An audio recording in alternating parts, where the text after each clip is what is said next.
புத்தாண்டை புத்துணர்மிக்க மாணவ சமுதாயத்தோட தொடங்குறது ஒரு பாசிட்டிவ் எனர்ஜியை கொடுக்குது.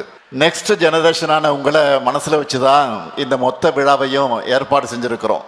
அதனாலதான் கல்வி கண்காட்சியோட இணைச்சு இந்த அறிவு விழாவை, கல்வி விழாவை எதிர்காலத்துக்கு தேவையான விழாவா ஏற்பாடு செஞ்சிருக்கிறோம். இந்த விழாவை சிறப்பாக ஒருங்கிணைச்சு சிறப்பு சேர்த்திருக்கக்கூடிய நம்முடைய அமைச்சர்கள், அரசு அலுவலர்கள் அனைவருக்கும் என்னுடைய பாராட்டுக்கள், வாழ்த்துக்கள். ஏன் இந்த மாதிரி நிகழ்ச்சி நடத்துகிறோம், ஏன் இந்த மாதிரி திட்டங்களை செயல்படுத்துகிறோம்? மாணவர்களை வளர்த்தெடுத்தா தான் மாநிலம் வளரும், நாடு வளரும்.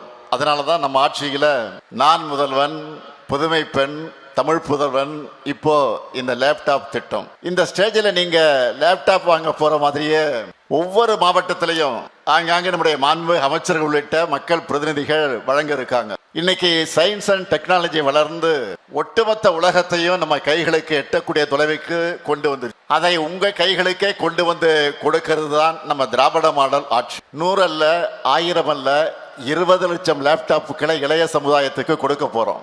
அதோடைய முதல் கட்டமாக தான் இன்னைக்கு 10 லட்சம் பேருக்கு லேப்டாப் வழங்குறத தொடங்கி இருக்கிறோம். திராவிட இயக்கம் என்பது அறிவு இயக்கம், அறிவுக்கு முக்கியத்துவம் கொடுக்கிற இயக்கம். அதனாலதான் அறிவியல் சார்ந்த கண்டுபிடிப்புகளை அடுத்தடுத்த தலைமுறைகளுக்கு உடனடியாக உடனுக்குடன் கிடைக்கும்னு நம்ம ஆட்சி செயல்பட்டு கொண்டிருக்கு. எடுத்துக்காட்டுக்கு சொல்றேன், 25 ஆண்டுகளுக்கு முன்னாடியே இனி வரக்கூடிய காலம் தொழில்நுட்ப காலம், கம்ப்யூட்டர்களுடைய காலம்னு உணர்ந்து ஐடி பாலிசி, டைடல் பார்க்னு கொண்டு வந்தார் நம்முடைய முத்தமிழறிஞர் கலைஞர் அவர்கள். அதனாலதான் நம்ம தமிழ்நாட்டை சேர்ந்தவங்க உலக அளவில் சாப்ட்வேர் ஃபீல்டில் டாப் பொசிஷன்ல இருக்காங்க.